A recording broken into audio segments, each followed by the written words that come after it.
கர்த்தருடைய பரிசுத்த நாமம் மகிமைப்படுவதாக.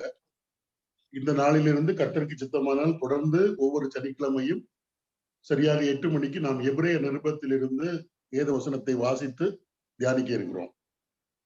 இந்த வேத ஆராய்ச்சி கூட ரொம்ப எளிமையாகத்தான் இருக்கும். நான் ரொம்ப தியாலஜியாக நிறைய புத்தகங்கள் எல்லாம் படித்து அப்படி எடுக்கவில்லை.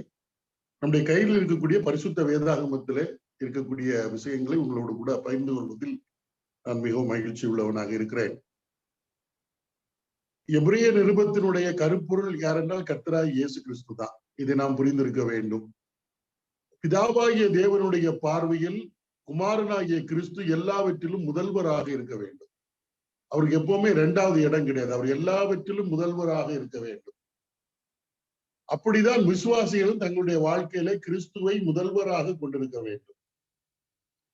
அவருடைய முதன்மை ஸ்தானத்திலிருந்து அவரை இறக்கி அவருடைய இருக்கிற இடத்துல இல்லாவிட்டால் அவருக்கு பதிலாக அவரை விட மேன்மையாக நாம் எதையும் யாரையும் நினைத்தாலும் அது பின்மாற்றத்திற்கு ஏதுவான வழி கொண்டு வரும்.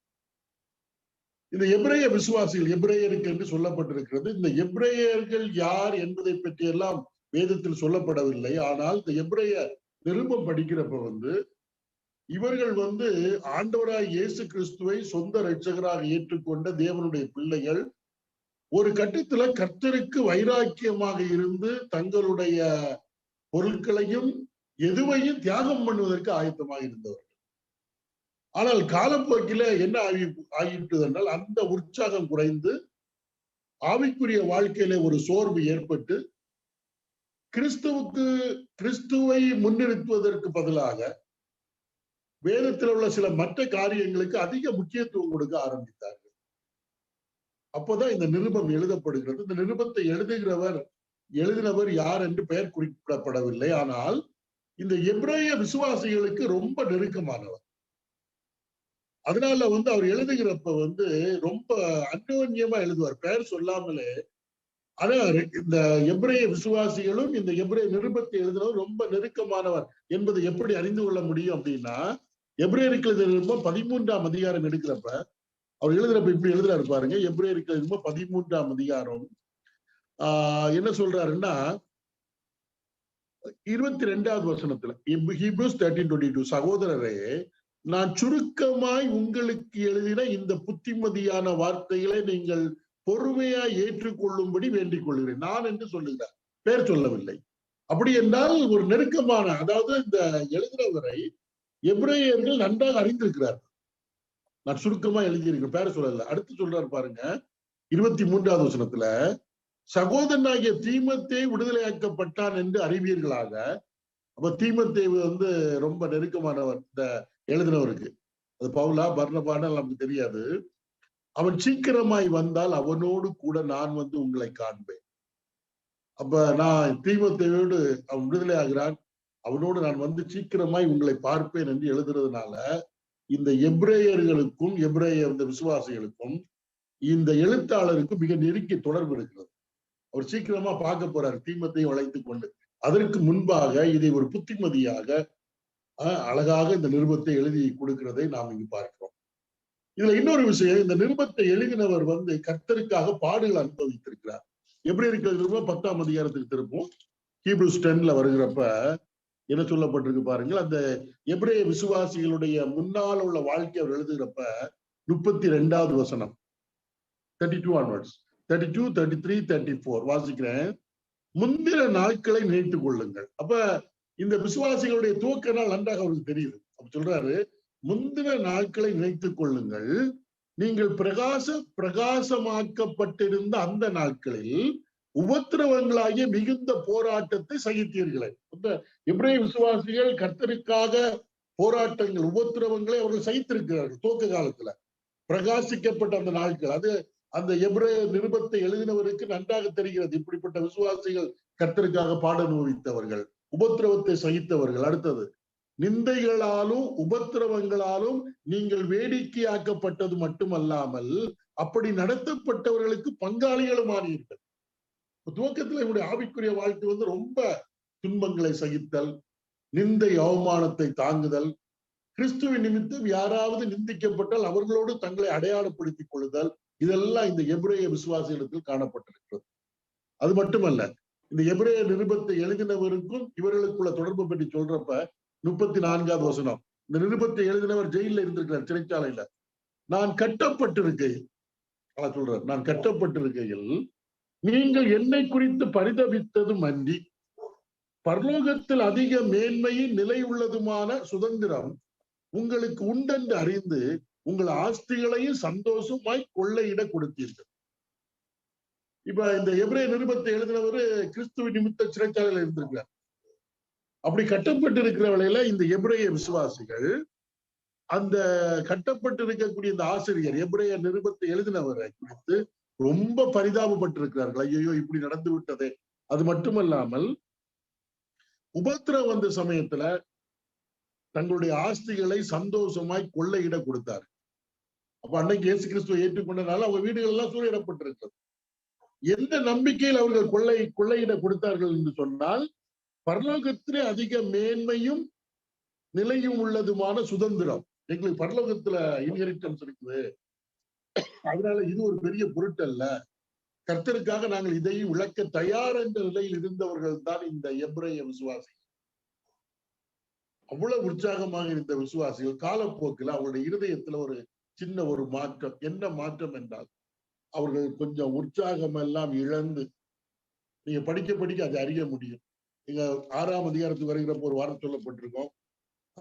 6ஆம் அதிகாரத்துல வருகிறப்ப 11 நீங்கள் அசதியாயிராமல் அப்படின்னு போட, கொஞ்சம் நீங்க அசதி ஆயிட்டீங்க, கொஞ்சம் கவனமா இருக்கணும் அப்படின்னு சொல்றாரு. கொஞ்சம் அசதி வந்துடுச்சு. அது மட்டுமல்ல, அந்த காலத்திலே உபதேச கோளாறுகள் அதிகமா இருக்கு. அதுல குறிப்பாக இன்னைக்கு கூட நீங்க பார்க்கலாம், இயேசு கிறிஸ்துவை மையப்படுத்தி அவரை மேன்மைப்படுத்தி கேட்கக்கூடிய பிரசங்கங்கள் ரொம்ப ரொம்ப குறைவு. ஏதோ சைக்காலஜி கிளாஸ்ல இருந்த மாதிரி இருக்கும் இந்த பிரசங்கம் எல்லாம் கேட்கிறப்ப. கவலையை மறப்பது எப்படி, பயப்படாமல் இருப்பது எப்படி, ஹவு டு ப்ராப்ளத்தை கையாளுவது எப்படி அப்படின்னு தான் சொல்ல, அப்படிதான் நிறைய பிரசங்கங்கள் இருக்கும். ஆனா இயேசு கிறிஸ்துவை மையப்படுத்தி அவர் அல்லவா தலை, அவரை மேன்மையாக வைத்து அவரை செய்தியினுடைய மையப்பொருளாக வைத்து செய்தி கொடுப்பது அந்த காலத்திலே குறைந்து விட்டது, இந்த காலத்துல பாரு. அப்ப அதை கேட்கக்கூடிய விசுவாசிகளுக்கு காலப்போக்கில் என்ன ஆகிறோம் அப்படின்னா, ஓஹோ இயேசு கிறிஸ்துவை விட அவரை விட இவர் சிறந்தவரோ அப்படின்னு வரும்.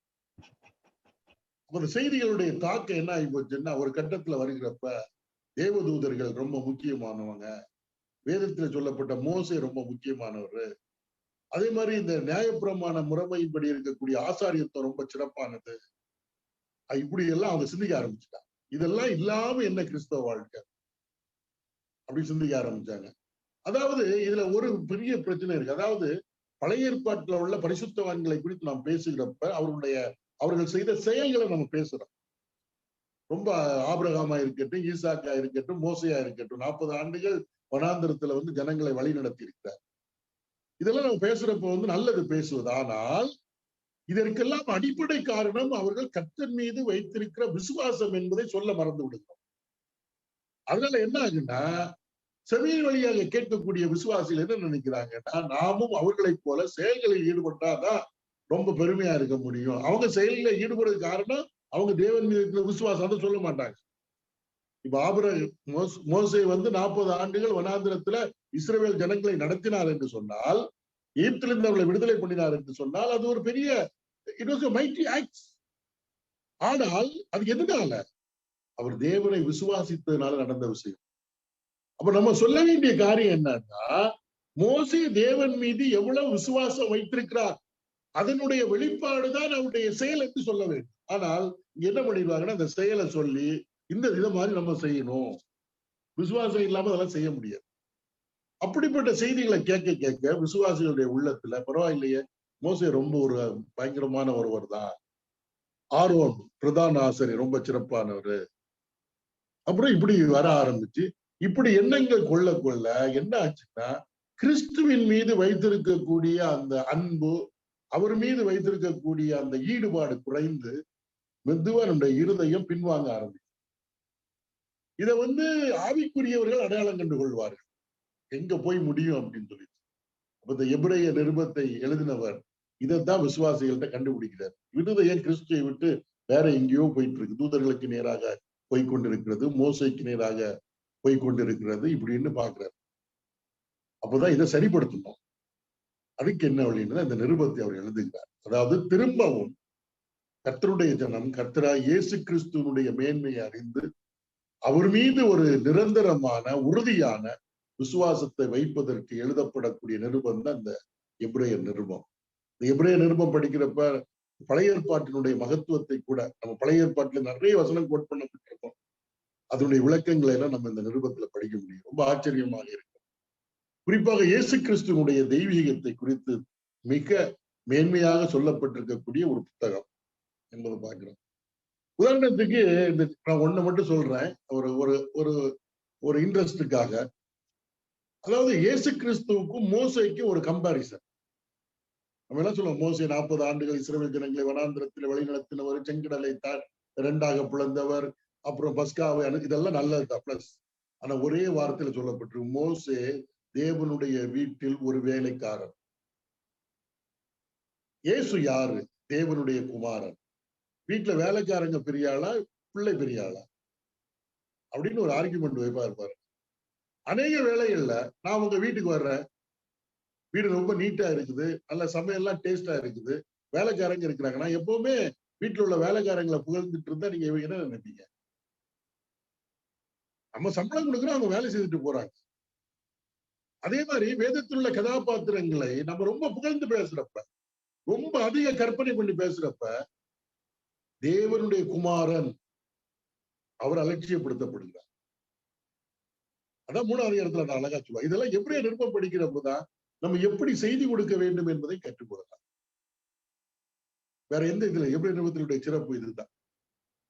வேதத்தில் உள்ள கேரக்டர் எதுவாக இருந்தாலும் சரிதான், எந்த பெரிய நபராக, ஆபிரகாமா இருக்கலாம், ஈசாக்கு இருக்கலாம், யாக்கோபா இருக்கலாம், மோசையா இருக்கலாம், பெரிய பெரிய விசுவாச வீரர் எல்லாருமே இயேசு கிறிஸ்துக்கு கீழே தான்.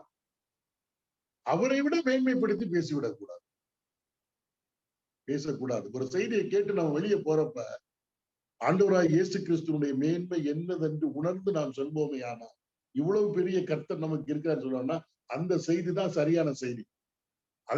அது இல்லாமல் ஆண்டவருடைய ஊழியக்காரர்களுடைய மேன்மையை அறிந்து ஆண்டவரை நம்ம எண்ணாமல் போவோமே, ஆனால் அந்த செய்தி சரியா இருக்காது. எபிரேயர் நிருபத்துல நம்ம படிக்கணும். இயேசு கிறிஸ்து திரும்பவும் அவங்க கர்த்தர் மீது உள்ள விசுவாசத்தை புதுப்பித்து மேன்மையாக ஆண்டவரை பற்றி அறிய வேண்டும் என்பதற்காகத்தான் இந்த நிருபம் எழுதப்பட்டிருக்கிறது. அதுக்கு பல காரியங்கள் சொல்லப்பட்டிருக்கு. சோ இது அந்த எபிரேயர் நிருபத்தினுடைய பின்னணியாக நம்ம வைத்துக் கொள்வோம். ரைட். இப்ப நம்ம 1ஆம் அதிகாரத்துக்கு நம்ம திருப்புவோம். எடுத்த எடுப்பிலேயே மற்ற நிருபங்கள்ல சொல்ல மாதிரி சொல்லப்படவே இல்லை. மற்ற நிருபங்களை நீங்க பாத்தீங்கன்னா யார் எழுதுனா, யாருக்கு எழுதப்படுகிறது அப்படி என்று சொல்லப்பட்டிருக்கும். இங்க அது ஒண்ணுமே கிடையாது. ரொம்ப சிறப்பாக சொல்லப்பட்டிருக்கிறது. என்ன சிறப்பு அப்படின்னு பாக்குறப்ப முதல்ல தேவனுடைய ஆதீனத்திலே காரியங்கள் எப்படி தேவன் மனிதனோடு காலாகாலங்களில் ஈடுபட்டார் என்பது சொல்லப்படுகிறது. எபிரேயருக்கு எழுதின நிருபம் 1ஆம் அதிகாரம் 1ஆம் வசனம். இது ஒரு பெரிய ஒரு உண்மை. எந்த காலத்திலும் தேவன் மனிதனோடு ஈடுபட்டு கொண்டே இருக்கிறார், ஏதாவது ஒரு விதத்தில் பேசிக் கொண்டிருக்கிறார். அதை நாம் புரிந்திருக்க வேண்டும். முதல்ல ஒரு காலத்திலும் கர்த்தர் மனிதனோடு ஈடுபடாத பேசாத காலம் இல்லவே இல்லை. நான் ரொம்ப ஆச்சரியப்படுவேன்.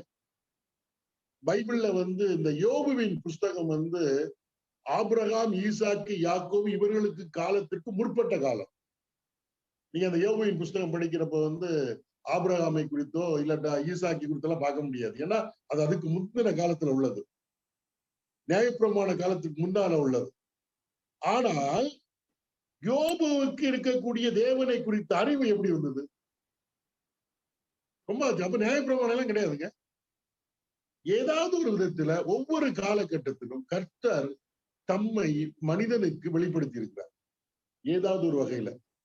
அதனால எந்த காலகட்டத்திலும் கர்த்தர் தம்மை மனிதனுக்கு அந்தந்த காலகட்டத்திற்கு ஏற்ப வெளிப்படுத்தாமல் இருந்ததே கிடையாது. இதை நாம் முதலாவது புரிந்திருக்க வேண்டும். இப்ப அதுதான் 1ஆம் அதிகாரத்துல 1ஆம் அதிகாரம் 1ஆம் வசனத்துல தேவனுடைய வெளிப்பாடு பூர்வ காலங்களில் பங்கு பங்காகவும் வகை வகையாகவும் தீர்க்கதரிசிகள் மூலமாய் பிதாக்களுக்கு திருவுளம் பற்றின தேவன். திருவுளம்னா பேசுறது. மனிதனோடு பேசினார் தேவன். ஒவ்வொரு காலகட்டத்திலையும் தீர்க்கதரிசிகள் மூலமாக. தீர்க்கதரிசிகளுடைய வேலை என்ன? தேவனுடைய வார்த்தையை ஜனங்களுக்கு சொல்லுதல். ஒவ்வொரு காலகட்டத்திலையும் வகை வகையாக தீர்க்கதரிசிகளின் மூலமாக நம்முடைய மூதாதையர்கள், பிதாக்கள், ஆபிரகாமா இருக்கலாம், அதுக்கு முன்னால உள்ளவங்களா இருக்கலாம், திருவுளம் பற்றின தேவன், பேசின இறைவன் அப்படின்னு எடுத்து கடைசியில சொல்ற தீர்க்கதரிசி மூலம் பேசுறாரு. இந்த கடைசி நாட்களில் அப்படி கூட, இந்த கடைசி நாட்கள். அப்ப எபிரேய நிருபம் எழுதுறப்ப கடைசி நாள் அப்படி, கடைசி நாட்கள் அப்படின்னா அது ஒரு நாளையில, it's a period of time. இயேசு கிறிஸ்து எப்பொழுது இந்த பூமிக்கு நம்மை ரட்சிப்பதற்கு வந்தாரோ அந்த கால கடைசிக்கு நாள் தான். இதை புரிந்திருக்க வேண்டும்.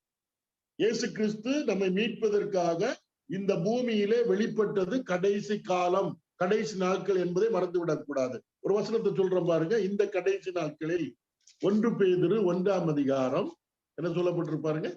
ஃபர்ஸ்ட் பீட்டர் 1ஆம் அதிகாரத்துக்கு வருகிறப்ப 5வது இல்ல 1ஆம் கடைசி காலத்திலே இல்ல 1 பேதுரு 1ஆம் அதிகாரம் என்ன சொல்லப்பட்டிருக்கு பாருங்க. நான் வாசிக்கிறேன். சாரி, ஒரு நிமிஷம். 19வது வசனத்துக்கிட்ட வரும் பாருங்க. என்ன சொல்லப்பட்டிருக்கு பாருங்க. 20வது வசனம். அவர் உலக தோற்றத்திற்கு முன்னே குறிக்கப்பட்டவராய் இருந்து தமது மூலமாய் தேவன் மேல் விசுவாசமாய் இருக்கிற உங்களுக்காக இந்த கடைசி காலங்களில் வெளிப்பட்டார். அப்ப இயேசு கிறிஸ்து வெளிப்படுகிறார் அல்லவா? அது யாரு? தேவனுடைய திட்டத்துல அது கடைசி நாட்கள், கடைசி காலம். இயேசு கிறிஸ்துக்கு பிறகு பரலோகத்திலிருந்து வெளிப்பாடு கிடையாது. அதான் அதனுடைய முக்கியம். அவர் தான் ஃபைனலா பேசக்கூடிய நம்மோட. அதுக்கப்புறம் இன்னொருத்தர் பரலோகத்திலிருந்து பேசுவார் அப்படின்லாம் நம்ம எதிர்பார்க்க முடியாது. அப்ப காலாகாலங்களில் பங்கு பங்காகவும் வகை வகையாகவும் தீர்க்கதரிசிகள் மூலமாய் பிதாக்களுக்கு திருவுளம் பற்றின தேவன் இந்த கடைசி நாட்களில் குமாரன் மூலமாய் நமக்கு திருவுளம் பற்றினார். அப்ப கடைசியா தேவனிடத்திலிருந்து பூமிக்கு வெளிப்படுத்தப்பட்டது, வெளியான அந்த ரெவலேஷன் யாருன்னா கர்த்தராகிய இயேசு கிறிஸ்து. அதை நம்ம புரிந்து கொள்ள வேண்டும். தீர்க்கதரிசிகள் யார் அப்படின்னா தேவனுடைய ஊழியக்காரர்கள். இப்ப ஏசாயாவா இருக்கட்டும், எரேமியாவா இருக்கட்டும், கர்த்தர் அவர்களை தெரிந்தெடுத்து தம்முடைய வார்த்தையை கொடுத்து நீங்க போய் பேசுங்கன்னு சொன்னார். அவர்கள் பேசுறதுல எந்த விளைவும் ஏற்படவில்லை. இறுதியாக தேவனை திட்டமிடுகிறார். ஒரே ஒரு கடைசியாக நான் என்னிடத்திலிருந்து யாரை அனுப்புவது அப்படின்னு சொல்றப்ப என்னுடைய குமாரனை நான் அனுப்ப போகிறேன். அவர்தான் இந்த கடைசி நாட்களில். அதுக்கு மேல இனி யாரையும் தேவனால அனுப்ப முடியாது. அவர்தான் கடைசியா மனிதனோடு பேசுவதற்காக தேவன் ஏற்படுத்தினவர். அதனாலதான் மோசே சொல்லுவார், எப்படி சொல்லுவாருன்னா, உபாகமம் 18ஆம் அதிகாரம் படிக்கிறப்ப, அதாவது இஸ்ரவேல் ஜனங்களுக்கு கர்த்தர் நேரடியாக சீனாய் மலையில பேசுறாரு. பேசுறப்ப ஜனங்கள் பயந்துடுறாங்க. பயந்து, ஐயோ கர்த்தர் எங்களோடு பேச வேண்டாம், நீர் பேசினால் போதும்னு மோசேட்ட சொல்லுவாங்க. அதை கர்த்தர் கேட்பார். கேட்டுட்டு நினைச்சுவாருன்னா, கர்த்தர் பேசாமல் அன்றிலிருந்து தம்முடைய தீர்க்கதரிசிகளை அனுப்ப ஆரம்பித்தார். அப்போ மோசே ஒரு விஷயம் சொல்லுவாரு. நிறைய தீர்க்கதரிசிகள் வருவாங்க, ஆனா கடைசியில என்னை போல் ஒரு தீர்க்கதரிசியை சகோதரர் நடுவே தேவன் எழும்ப பண்ணுவார், அவருக்கு நீங்கள் செவி கொடுக்க வேண்டும், செவி கொடுக்காவிட்டால் நீங்கள் அனைவரும் விசாரிக்கப்படுவீர்கள். அது யாருன்னா கர்த்தராகிய இயேசு கிறிஸ்துவை குறித்து இந்த கடைசி நாட்களில் நீங்க படிச்சு பாருங்க. உபாகமம் 18ஆம் அதிகாரம், டியூட்டரானமி 18, உபாகமம் 18ஆம் அதிகாரத்துல 15வது வசனத்திலிருந்து வாசித்தால் இந்த விஷயம் புரியும். 15ஆம் அதிகாரத்திலிருந்து 18, 15 உன் தேவனாகிய கர்த்தர் உன் தேவனாகிய கர்த்தர் என்னை போல ஒரு தீர்க்கதரிசியை உனக்காக உன் நடுவே உன் சகோதரரிலிருந்து எழும்ப பண்ணுவார், அவருக்கு செவி கொடுப்பீர்களாக. அடுத்தது ஓரேபிலே சபை கூட்டப்பட்ட நாளிலே நான் சாகாதபடி என் தேவனாகிய கர்த்தரின் சத்தத்தை இனி நான் கேளாமலும் இந்த பெரிய அக்னியை இனி நான் காணாமலும் இருப்பேனாக என்று உன் தேவனாகிய கர்த்தரை நீ வேண்டிக் கொண்டதின்படி எல்லாம் அவர் செய்வார். அவர் செய்வார். அப்பொழுது அதாவது கர்த்தர் இதுல ஒரு விஷயம் இருக்குது. இனி தேவனுடைய சத்தத்தை நாங்க கேட்க கூடாது, இந்த அக்கினி எல்லாம் தேவையில்லைங்க அப்படின்னு இவங்க சத்தம் போடுறாங்க. அப்ப கர்த்தரத்தை கேட்கிறார், இனி நீங்க என்ன நேரடி இப்படி பார்க்கவும் மாட்டீங்க, இந்த அக்கினியை காணவும் மாட்டீங்க. ஏன்னா ரொம்ப பயப்பட்டாங்க. அப்பொழுது கர்த்தர் என்னை நோக்கி என்ன சொல்றாரு, படிங்க பாருங்க 17:17. அப்பொழுது கர்த்தர் என்னை நோக்கி, அவர்கள் சொன்னது சரியே, உன்னை போல ஒரு தீர்க்கதரிசியை நான் அவர்களுக்காக அவர்கள் சகோதரரிலிருந்து எழும்ப பண்ணி என் வார்த்தைகளை அவர் வாயில் அருளுவேன். நான் அவருக்கு கற்பிப்பதை எல்லாம் அவர்களுக்கு சொல்லுவார். என் நாமத்தினாலே அவர் சொல்லும் என் வார்த்தைகளுக்கு செவி கொடாதவன் எவனோ அவனை நான் விசாரிப்பேன். சொல்லும்படி நான் போதும், நான் செவி கொடுக்காதவனை நான் விசாரிப்பேன். அப்ப என்னை போல அவரு அந்த ஃபைனல் ரெவலேஷன், அதாவது தேவனிடத்துல இருக்கு. அவருக்கு செவி கொடுக்கலன்னா அவன் முழுதான் செத்தான். விசாரிப்பேன் என்னை போல. இது வேற யாரும் இல்ல, மோசே ஆண்டவராகிய இயேசு கிறிஸ்துவை குறித்து சொல்லுகிறார், தேவனுடைய குமாரனை குறித்து சொல்லுகிறார். இதுவரையிலும் தீர்க்கதரிசிகளின் மூலமாக பேசின தேவன் இந்த கடைசி நாட்களில் அவருடைய குமாரன் மூலமாக திருவுளம் பற்றினார், பேசியிருக்கிறார். அவருக்கு செவி கொடாமல் போனால் நம்ம விசாரிக்கப்படும். இப்படி அடுத்து வர்றப்ப இவங்க எல்லாரும் என்ன பண்றாங்க அப்படின்னா, வேற யாரெல்லாமோ பேசுறதெல்லாம் கேட்கிறாங்க. அவர் சொல்லியிருக்கிறாரு, இவரு சொல்லியிருக்கிறாரு. ஆனால் தேவன் அனுப்பின அவருடைய குமாரன் என்ன சொன்னார், அவருக்கு செவி கொடுப்பது முக்கியம் என்பதை மறந்து விடுகிறார். இந்த கடைசி நாட்களில் குமாரன் மூலமாய் திருவுளம் பற்றினார். இந்த குமாரன் ஏன் இயேசுன்னு சொல்லல? அப்ப இப்ப அடுத்த சொல்ற இந்த குமாரன் யார்? உங்களுக்கு மோசையே தெரியுது, ஆரோன தெரியுது, தேவதூதர்களை பற்றி நீங்க பேசுறீங்க, எல்லாமே பேசுறீங்க, எல்லாரையும் பற்றி பேசுறீங்க. இந்த குமாரனை பற்றி தெரியுதா? இந்த குமாரன் யாரு? எல்லாரையும் விட அவர் பெரியவர், தேவனுடைய குமாரன். இதுக்கு அர்த்தத்தை புரிந்து கொள்ள வேண்டும். நிறைய பேருக்கு என்னன்னா, இயேசு கிறிஸ்துவ பற்றி பேசுறப்ப போர் அடிச்சிருக்கு. இது எல்லாம் நமக்கு தெரியுது. அப்படி இல்ல, இந்த குமாரன் யார் என்பதை நாம் அறிந்து கொள்ள வேண்டும். ஏன்னா இவங்க எபிரேய விசுவாசிகளுக்கு இப்ப எல்லாருக்கு மேலே பட்டு வந்துருச்சு. குமாரனை பற்றி உள்ள எண்ணங்கள் எல்லாம் குறைஞ்சு போயிடுச்சு. அப்ப இந்த குமாரன் யார்? கடைசி காலத்துல நம்மோடு பேசினார் அல்லவா தேவன் குமாரன் மூலமாக. இந்த குமாரன் யார் என்று அவர் விளக்கம் கொடுக்கிறார். என்ன விளக்கம் பாருங்க. இந்த குமாரன் யார்? குமாரன் என்று சொன்னால் சன், நம்ம ஏற்கனவே ஆங்கிலத்துல சன். நம்ம என்ன செய்வோம்னா, நமக்கு யாராவது ஒரு ஆம்பிள்ளை இருந்தான்னா இவனை குமாரன் என்று சொல்லுவோம், மகன். ஆனா தேவன் இயேசுவை தன்னுடைய குமாரன் என்று சொல்லுகிறப்ப அவருக்கு பிறந்தவர் என்று அர்த்தம் கிடையாது.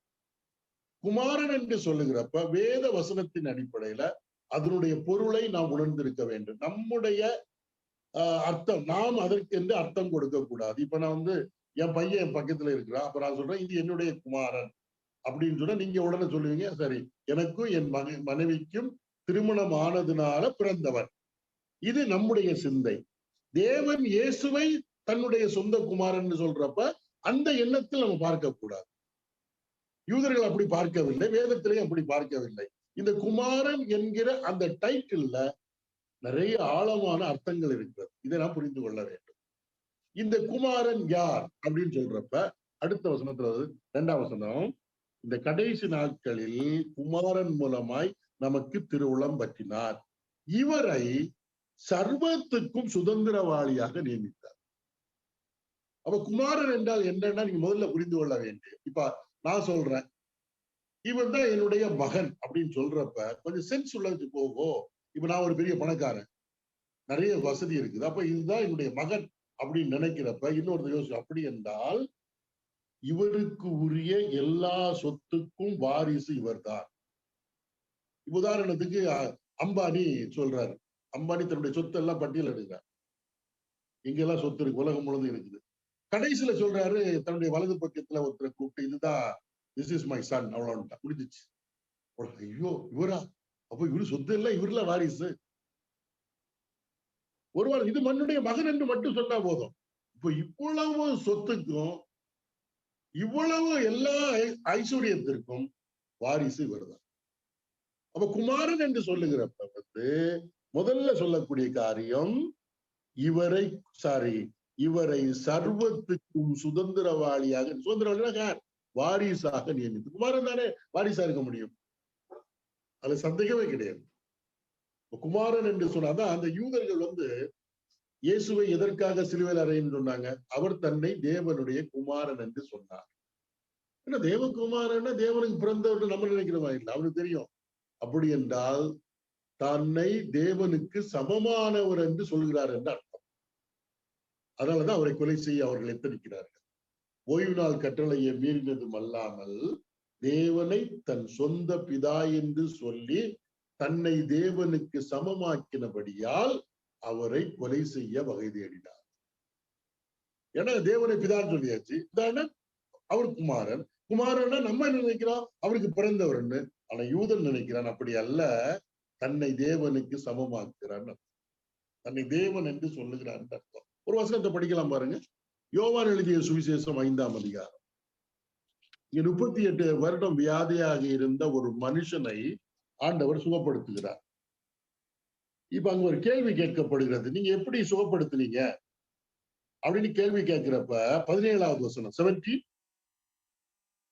இயேசு அவர்களை நோக்கி, என் பிதா இதுவரைக்கும் கிரியை செய்து வருகிறார், நானும் கிரியை செய்து வருகிறேன் என்றார்.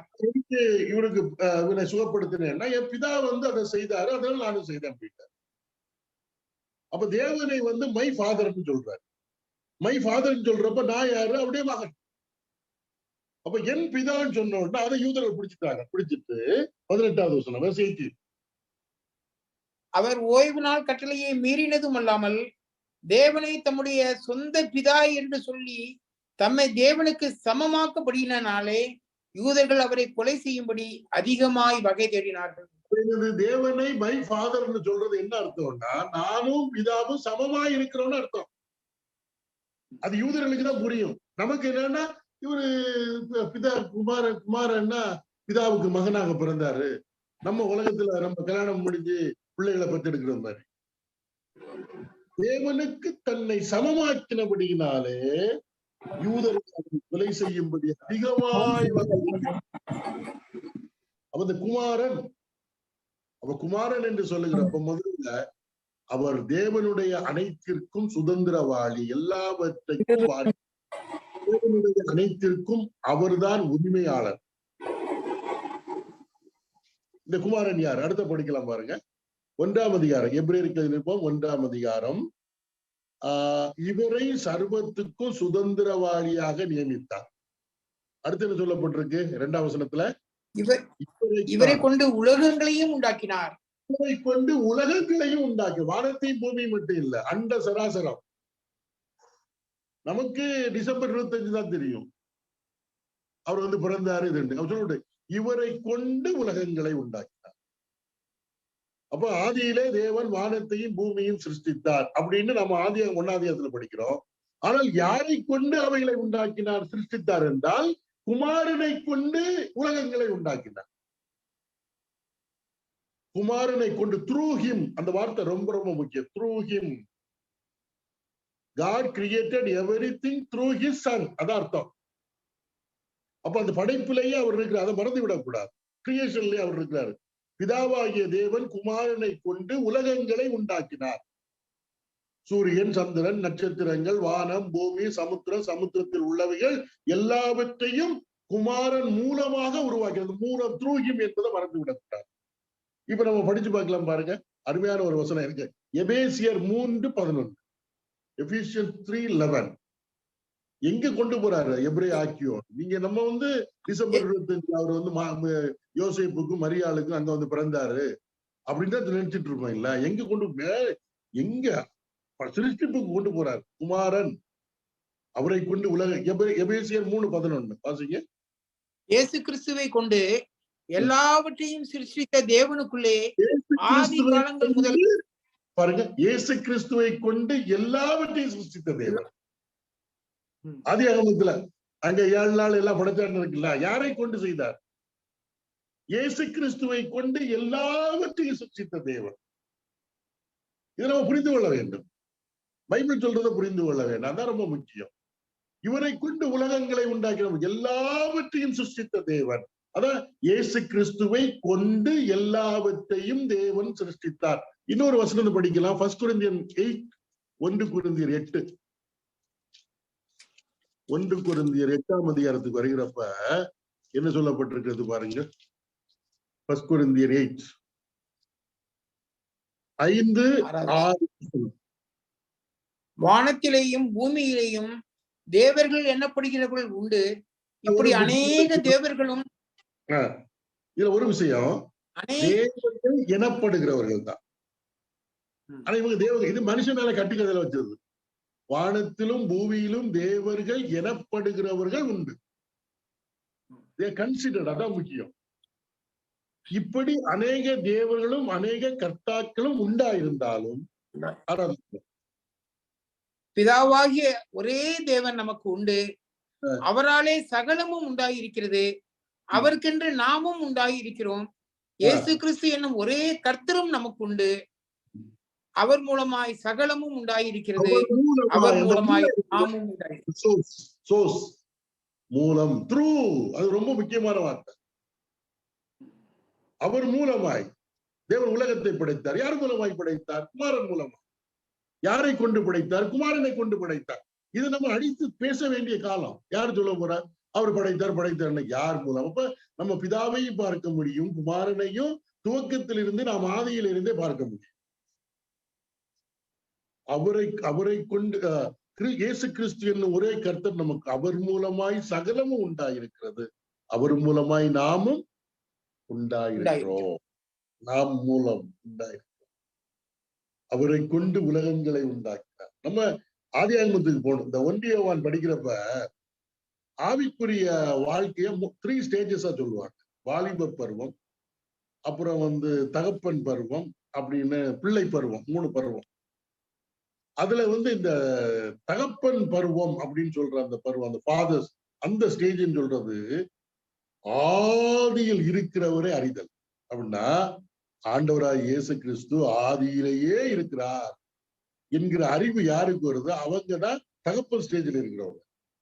நீங்க படிச்சு பாருங்க. 1 யோவான் 2ஆம் அதிகாரம், 1 ஜான் 2ஆம் அதிகாரம், சாப்டர் 2.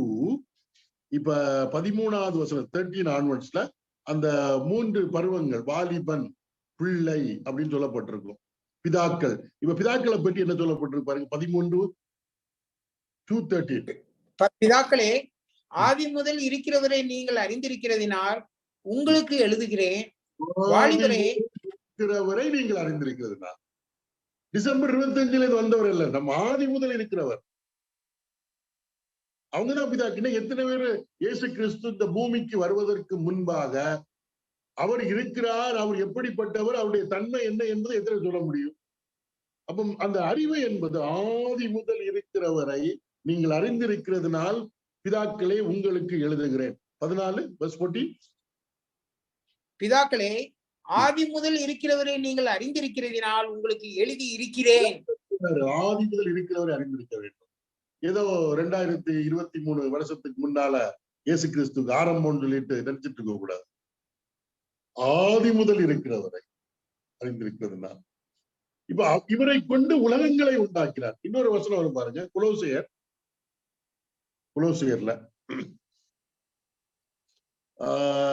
கொலோசியர் சாப்டர் 1.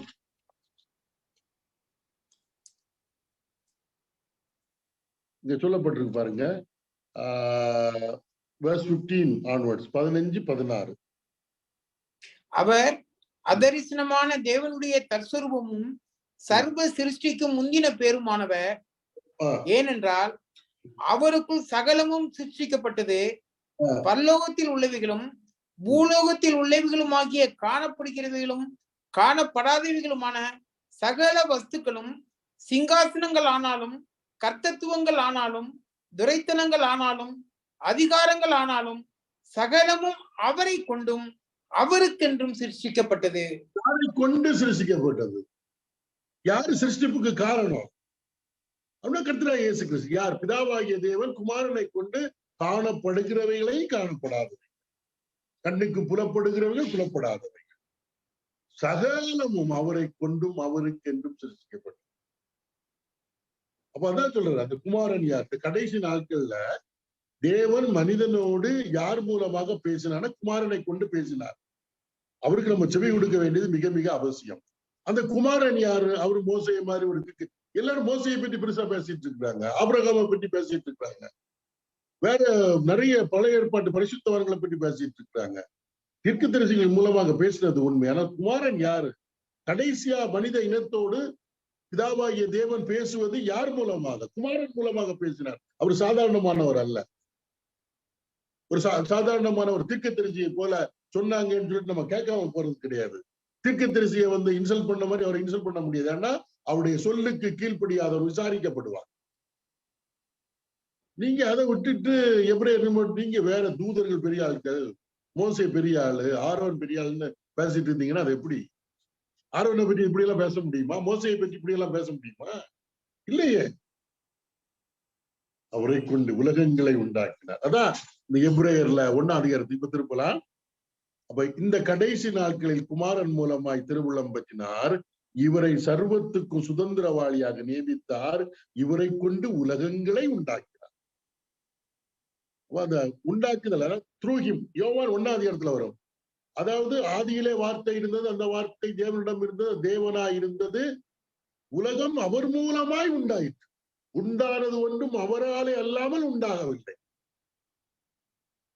இப்ப நம்ம ஆதியாகம படிக்கிறவங்க பார்க்கணும், அங்க குமாரன் இருக்கிறார். ஆனால் தேவனாய் கர்த்தர் வானத்தையும் பூமியை சிருஷ்டித்தார் சொல்றப்ப அதுக்குள்ள நம்ம ஆவிக்குரிய கண்களினாலே குமாரனை கொண்டு அவைகளை உண்டாக்கினார் என்று இந்த வசனங்களை நினைவுபடுத்தினா ரொம்ப சிறப்பா இருக்கு. அதான் ரொம்ப ரொம்ப முக்கியம். அங்கேயும் சொல்றாருல, மனிதனை சிருஷ்டிக்க ஆண்டவர் தெளிவா சொல்றாருல்ல, நமது சாயலாகவும் நமது ரூபத்தின் வழியையும் மனிதனை உண்டாக்கும். நமதுன்னா யாரு பக்கத்துல இருக்கிறா? லெட்டஸ் அப்படின்னு சொல்றாருல்ல. அப்ப பக்கத்துல இருக்கிறது யார்? இந்த வேத வசனம் எல்லாம் தெளிவுபடுத்துகிறது. குமாரன் அங்கே இருக்கிறார். நமது சாயலும் நமது ரூபத்தின் படியையும் மனிதனை உண்டாக்குவோமா. அப்ப நமதுன்னு வர்றப்ப புரிந்து கொள்ள வேண்டும், பக்கத்துல இருக்கிறது வேற யாரும் இல்ல, குமாரன் இருக்கிறார். குமாரனை கொண்டு நாம் உண்டாக்கப்பட்டோம் அப்படின்னு 1 கொரிந்தியர் 8ஆம் அதிகாரம் சொல்லப்பட்டிருக்கு. அவர் மூலமாய் நாமும் உண்டாக்கப்பட்டோம். அப்ப இந்த வசனங்களை மனசுல வச்சு படிக்கிறப்பதான் பைபிள்ல நம்ம வந்து இயேசு கிறிஸ்துவ அவருடைய மகிமையை எல்லா இடத்துலயும் பார்க்க முடியும். அடுத்து சொல்லப்பட்டிருக்கு, நம்ம சீக்கிரம் முடிச்சிடலாம். இப்ப அடுத்து வர்றாரு, குமாரன் யாரு? 3ஆவது வசனம். இவர் அவருடைய மகிமையின் பிரகாசமும் அவருடைய தன்மையின் சொருபமாய் இருந்து சர்வத்தையும் தம்முடைய வல்லமை உள்ள வசனத்தினாலே தாங்குகிறவராய் தம்மாலே தாமே நம்முடைய பாவங்களை நீக்கும் சுத்திகரிப்பை உண்டு பண்ணி உன்னதத்தில் உள்ள மகத்துவமானவருடைய வலது பார்சத்திலே உட்கார்ந்தார். சரி, இவர் என்னால் ஆண்டவராய் இயேசுக்கு குமாரன், அவருடைய மகிமையின் பிரகாசம். அவர் என்றால் தேவனுடைய, இப்ப தேவனுடைய மகிமை, அப்புறம் அவருடைய தன்மை, குளோரி அண்ட் ஹிஸ் கேரக்டர், அதான் போட்டிருக்கு. அவருடைய தன்மை, அவர் எப்படிப்பட்ட குணாதி, இதை நம்ம பார்த்தது கிடையாது. ஆனா இயேசு கிறிஸ்துல தேவனுடைய மகிமையையும் தேவனுடைய தன்மையும் நாம் இயேசு கிறிஸ்துவ பார்க்க முடியும். அதான் சொல்லப்பட்டது, இவர் குமாரன் அவருடைய மகிமையின் பிரகாசமும் அவருடைய தன்மையின் சொரூபமாய் இருக்கிறார். அப்ப என்ன அர்த்தம்? இப்ப உதாரணத்தை நான் சொல்றேன். இந்த பழைய ஏற்பாடு படிக்கிறப்ப எழுத்து வடிவில, இன் லெட்டர் எழுத்துல தேவன் எப்படிப்பட்டவர் என்று எழுதி வைக்கப்பட்டிருக்கு. அப்ப அதை நம்ம படிச்சு தேவன் இப்படிப்பட்டவர் அப்படின்னு தெரியுது. ஆனா அவருடைய அந்த குளோரி இல்லாத அவருடைய மகிமை, அவருடைய அந்த சுவாபத்தை நம்மால வந்து அங்க பார்க்க முடியாது. இப்ப வந்து உதாரணத்துக்கு வந்து என்ன சொல்லலாம், கர்த்தர் மன உருக்கமும் நீடிய சாந்தமும் மிகுந்த கிருபையும் உள்ளவர், அவ்வளவுதான் சங்கீதத்துல நிறைய இடத்துல வரும். இப்ப இயேசு கிறிஸ்து தேவனுடைய தன்மையின் சொரூபமும் மகிமையின் பிரகாசம். இப்ப ஒரு குறிப்பிட்ட காலத்துல தேவன் தம்முடைய குமாரனை இந்த பூமிக்கு அனுப்புகிறார். அப்ப நம்ம பிராக்டிகலா இயேசு கிறிஸ்துவிடத்துல அங்கு தேவனை குறித்து எழுதப்பட்டிருக்கக்கூடிய அந்த தன்மையை நம்ம இயேசு கிறிஸ்துல பார்க்கிறோம். உதாரணத்துக்கு அவர் திரளான ஜனங்களை கண்டு மனதுருகினார். ஒன்ன பார்த்தாரு, 3 நாள் ஆச்சு, சாப்பிடுறதுக்கு ஒண்ணு இல்லை. ஏதாவது ஆகாரம் கொடுங்க. திரளான ஜனங்களை பார்த்து மனதுருகினார். மனதுருக்கம் என்பது தேவனுடைய குணாதிசயத்துல ஒன்று என்று யாத்ராகமத்துல மோசேக்கு கர்த்தர் வெளிப்படுத்தி அதை பற்றி சொல்லுவார். இரக்கமும் மன உருக்கமும் அந்த தன்மையை இயேசு கிறிஸ்துவ தான் நம்ம பார்க்கணும். இப்ப உதாரணத்துக்கு பழைய ஏற்பாட்டுல தேவனை பற்றி சொல்றப்ப நிறைய குணங்கள் சொல்லப்பட்டிருக்கு. அதுல நிறைய எல்லா குணத்தையும் நம்ம இயேசு கிறிஸ்துல பார்க்க முடியும். இப்ப பொங்கி எழக்கூடிய சமுத்திரத்தை அடக்கக்கூடியவர். நீங்க அந்த சங்கீதத்துல படிச்சீங்கன்னா தெரியும், அவர் அடக்கிடுவார். அது எழுத்துல நம்ம படிக்கிறோம், அவ்வளவுதான். வேற ஒண்ணு நம்முடைய தேவனா பொங்கி எழுவக்கூடிய கடல், அதை அடக்கக்கூடியவர். ஆனா பிராக்டிக்கலா அந்த தன்மையை எங்க பாக்குறோம்னா இயேசு கிறிஸ்துல பார்க்கிறோம். ஏன்னா அவர் தான் கடல்ல பயணம் பண்றப்ப 2 தடவை இறையாதே அமைதியாயிற்று. நம்ம சொல்லுவோம் இயேசு கிறிஸ்துவுக்கு பொங்கி எழக்கூடிய, அதல்ல தேவனுடைய குணம் அது. நீங்க 105ஆம் சங்கீதம் நினைக்கிறேன், நிறைய இடத்துல வரும். அவர் பொங்கி எழக்கூடிய சமுத்திரத்தை அடக்கக்கூடியவர், அமைதலாயிரு என்று சொல்லக்கூடியவர். அது எழுத்துல சொல்லப்பட்டிருக்கு, தேவனுடைய தன்மை அது. ஆனா ஆண்டவராய் இயேசு கிறிஸ்து அந்த தன்மையின் சொரூபம். அது மாதிரி தேவனுடைய குணத்தை நம்ம பழைய ஏற்பாட்டுல எழுத்துல வாசிக்க முடியுமே தவிர இயேசு கிறிஸ்துவ நடைமுறையில நம்ம பார்க்க முடியும். அதான் இங்க சொல்லப்பட்டிருக்கு, இவர் அவருடைய மகிமையின் பிரகாசமும் அவருடைய தன்மையின் சொரூபம். இயேசு கிறிஸ்துவ எந்த அளவு நம்ம கூர்ந்து கவனிக்கிறோமோ அந்த அளவு தேவனுடைய மகிமையும் அவருடைய தன்மையையும் இயேசு கிறிஸ்துவின் மூலமாக நாம் அதிகமாக உணர முடியும். ஒரு வசனத்தை படிச்சு முடிக்கிறேன். கொலோசியர் 1:15. கொலோசியர் 1:15. அவர் அதரிசனமான தேவனுடைய தற்ஸ்வரூபம். Is the image of invisible God. கண்ணுக்கு புலனாகாத தேவனுடைய தன்மை யாருன்னா கர்த்தராகிய இயேசு கிறிஸ்து. அப்போ 33 வருஷம் இந்த பூமியில தேவன் நடந்தார். அவருடைய ஒவ்வொரு செயலும் தேவனுடைய குணத்தை வெளிப்படுத்தும். தேவன் அன்பாக இருக்கிறார். ரைட்? நம்ம படிக்கிறோம், சிலுவையில் அது வெளிப்பட்டது. எப்படி பாவிகளுக்காக ஜீவனை கொடுத்ததுனாலே தேவன் அன்பாக இருக்கிறார். தேவன் மன்னிக்கிறவர் அப்படின்னு நம்ம பைபிள்ல மோசேக்கு தான் கர்த்தர் வெளிப்படுத்தி கொடுக்கிறார். அவர் குற்றங்களை மன்னிக்கிறவர் அப்படின்னு சொல்லிட்டு அது அந்த பூமியில ஆண்டவராக இயேசு கிறிஸ்து சமயம் அந்த தெய்வீக தன்மை இயேசு கிறிஸ்துவின் மூலமாக வெளிப்படுது. எத்தனை இடத்துல சொல்றாரு, மகனே உன் பாவங்கள் உனக்கு மன்னிக்கப்பட்டது, மகளே உன் பாவங்கள் உனக்கு மன்னிக்கப்பட்டது, இனி போ பாவம் செய்யாதே. அப்ப எல்லாம் கேள்வி கேட்கிறார், தெய்வம் மட்டும்தானே பாவத்தை? ஆமா, பழைய ஏற்பாட்டுல அப்படின்னு சொல்லப்பட்டிருக்கு. ஆனா இயேசு கிறிஸ்து யாரு? அவருடைய மகிமையின் சொரூபமும் அவருடைய மகிமையின் பிரகாசமும் தன்மையின் சொரூபம். பிதாவாகிய தேவனை வெளிப்படுத்தக்கூடியவர் கர்த்தராகிய இயேசு கிறிஸ்து, குமாரன் அப்படின்னு சொல்றார். இதோட இன்னைக்கு முடிச்சிருவோம். கர்த்தருக்கு சித்தமான மீதியை நம்ம அடுத்ததுல பார்க்கலாம். ஆண்டவர் நம்மோடு கூட இடைப்பட்டு பேசுவாராக. தொடர்ந்து நம்ம சிந்திச்சு பார்ப்போம். நமக்கு ஒரு டிசம்பர் 25 இயேசு கிறிஸ்து பூமிக்கு வந்தாரு. இன்னைக்கு 2023 இயேசு கிறிஸ்துவுக்கு பின், 2023 கிறிஸ்துவுக்கு முன் அப்படின்னு பிரிக்கலாம். அதெல்லாம் நல்லதுதான், உலகத்துக்கு சாட்சி தான். நம்முடைய எண்ணம் ஆவிக்குரிய வாழ்வில் வளர வளர ஆண்டவராய் இயேசு கிறிஸ்து யார் என்கிற அந்த அறிவும் வளர்ந்துட்டே இருக்கு. ஏன்னா அவர் நம்முடைய வாழ்வில் முதல்வராய் இருப்பதுதான் பிதாவினுடைய விருப்பம். ஆனா எபிரேய விசுவாசிகளை பொறுத்த மட்டும் அதெல்லாம் போய் தீர்க்கதரிசிகள், மோசே, ஆரோன், தேவாலயம் இதுக்கெல்லாம் முக்கியத்துவம் கொடுத்துட்டே வர்றாங்க. அதை ஆவியானவராலே சகிக்க முடியவில்லை. அதனால எபிரேய நிருபத்தை எழுதுவதற்கு ஒரு மனுஷனை எழுப்பி அழகா சொல்றாரு, நீங்க வேற எல்லாம் குறித்து மேன்மை பாராட்டுறீங்க இல்லையா, இங்க ஒருத்தர் இருக்கிறார் பாருங்க, ஆரோனை குறித்து குமாரன் யார். இது நமக்கு தேவையான ஒரு ஸ்டடி தான், தேவையான ஒரு ஸ்டடி. இதை நாம் புரிந்து கொள்ள வேண்டும். கர்த்தர் தாமே மேன்மையான காரியங்களை இந்த பகுதியில் இருந்து நமக்கு அதிகமாக விளங்க பண்ணி தருவாராக. ஆமேன்.